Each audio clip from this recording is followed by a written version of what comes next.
Our modification of the Stroop task allows us to examine cognitive control abilities, specifically in young adults, as it can elicit differences between groups of bilinguals that are otherwise obscured. Setting up the Stroop task is quick and simple.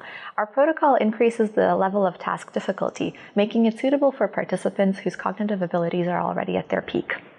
Demonstrating the procedure will be Leah Gosselin and Gabrielle Manning, who are PhD students in my lab.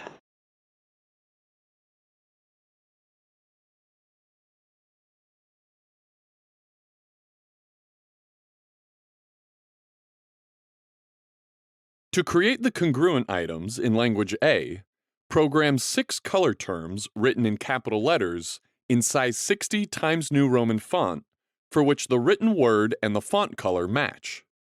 To create the incongruent items in language A, program 6 color terms written in capital letters in size 60 times New Roman font for which the written word and the font color do not match. To create the neutral items in language A, program 6 non-color and non-color associated terms written in capital letters in size 60 times New Roman font.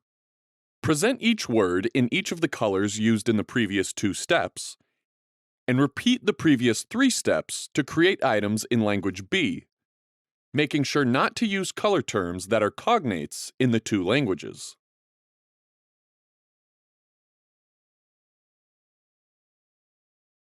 For 2 single-language block creation, first create a language A block that includes 25 congruent, 25 incongruent, and 25 neutral items for a total of 75 items in the block, including 5